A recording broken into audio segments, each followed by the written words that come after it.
Turkish President Recep Tayyip Erdogan warned Greece to enter talks over disputed Eastern Mediterranean territorial claims or face the consequences. Ankara is currently facing off against Greece and Cyprus over oil and gas exploration rights in the Eastern Mediterranean.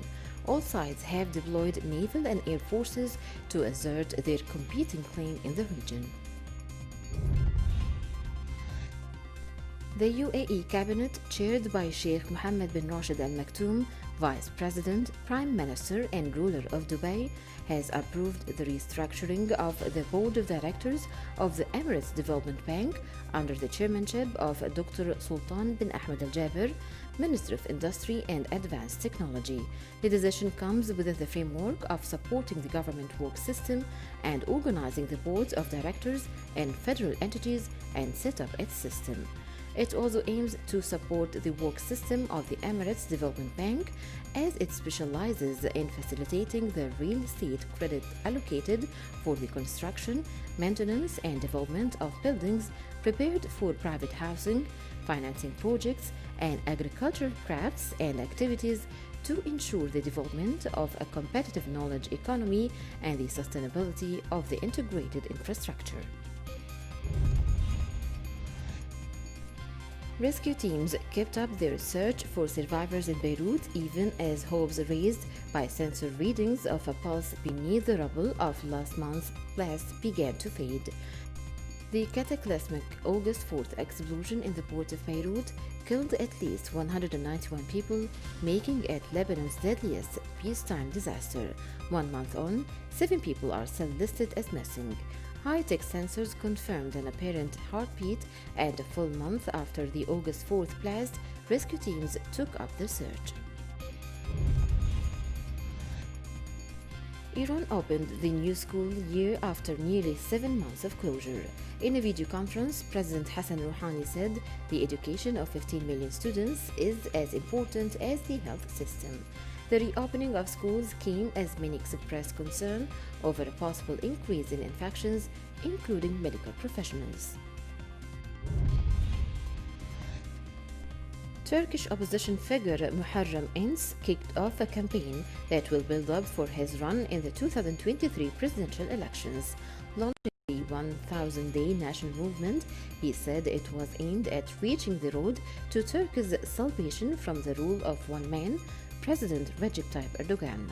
İnce, a member of the Republican People's Party, had run against Erdogan in the 2018 elections, winning 31% of the vote to the president's 52%. Palestinian President Mahmoud Abbas has informed the General Secretariats of Factions of his advance approval of all decisions that the committees are expected to reach to end the Palestinian division and unite their political authority. This includes the participation of the opposition Hamas and Jihad in the Palestinian Liberation Organization. Such a move is seen as an effort by Abbas to confront the challenges and political and financial pressure faced by his Palestinian Authority. In a televised speech addressed to the leaders of various factions in Ramallah and Beirut, Abbas underlined the need to launch comprehensive national dialogue. Visiting President of the Kurdistan region has discussed with his Turkish counterpart Recep Tayyip Erdogan and Foreign Minister the relations between the two countries, in addition to cooperation in fighting the Kurdistan Workers' Party. In a tweet, he said that the joint struggle against the PKK topped the agenda of the talks with Barzani in Ankara. Discussions also focused on economic, trade and security ties between Ankara and Erbil. U.S. Assistant Secretary of State for Near Eastern Affairs David Schenker has said that Washington will impose new sanctions on Lebanese political figures. Schenker told several independent lawmakers during his visit to Beirut this week that the U.S. does not differentiate between Hezbollah's political and military wings. Schenker said U.S. President Donald Trump is in agreement with his French counterpart Emmanuel Macron on the situation in Lebanon. The investigations into last month's cataclysmic Beirut port blast are forging ahead and will target prominent officials as demonstrated by investigating judge Fadi Sawan, listening to the testimony of caretaker Prime Minister Hassan Diab.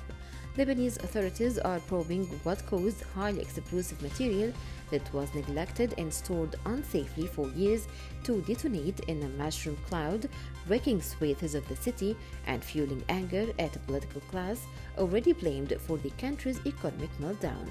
The explosion killed at least 190 people and left 300,000 people homeless and caused $15 billion in direct damage. 5 people are still missing. A medical aid plane provided by the Emirates Red Crescent to the Syrian Arab Red Crescent arrived in Syria to help reduce the spread of the COVID-19 pandemic. The medical aid includes basic supplies used to maintain the precautionary and preventive measures aimed at confronting the coronavirus pandemic, amounting to 25 tons of medical materials and equipment, preventing supplies, and laboratory tests related to COVID-19, AGG, AGM, and PCR tests. On the 30th of last August, the medical aid plane provided by the Emirates Red Crescent arrived at Damascus International Airport, including medicines, sterilization, and testing materials. Yemenis from different walks of life in Houthi-run areas have banded together and organized rallies to protest the militia's policies of looting, oppression, and corruption. Demonstrators protested the continued meddling in the decisions of the judiciary and accused Houthis of manipulating rulings issued against citizens to the favor of their Iran-backed agenda. Well-informed sources based in Sana'a confirmed that anti-Houthi protests have been increasing and expanding across several areas. A new report by the United Nations Special Rapporteur on the situation of human rights in Iran, Javed Rahman, revealed grave violations committed by the Iranian authorities against the people. In the report presented to the General Assembly, Rahman expressed shock at the unprecedented use of excessive and lethal force by state security forces during the November 2019 protests, including by the police, the Revolutionary Guard Corps, and its Basij militia. The report said the Iranian government denied responsibility for protesters' death, stating that firearms had been used by rioters and agents of foreign enemies and not state security forces. Environmental activists have blockaded 2 British printing plants, disrupting the distribution of several national newspapers. The group Extinction Rebellion said it targeted Brent Works at Proxbourne, north of London, and Knowsley in northwest England that are owned by Robert Murdoch's News Corp. Dozens of protesters locked themselves to vehicles and bamboo scaffolding to block the road outside the plants. The facilities print Murdoch-owned papers, The Sun and The Times, as well as the Daily Telegraph, the Daily Mail, and the Financial Times.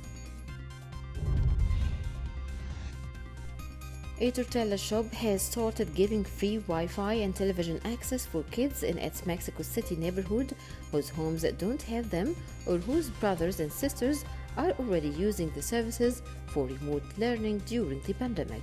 Mexico's government schools started at distance classes August 24th using televised lessons due to the coronavirus because 94% of Mexican homes have TVs. But there are often many youngsters in a Mexican family and they all need to look up something online or watch classes at the same time. Winter ice in the Bering Sea in the northern Pacific Ocean between Alaska and Russia is at its lowest level in the past 5,500 years. Researchers analyzed vegetation that accumulated on the uninhabited island of St. Matthew over the last 5 millennia. They looked at variations in peat layers of oxygen atoms called isotopes 16 and 18, whose proportions over time correlate with atmospheric and oceanic changes and precipitation.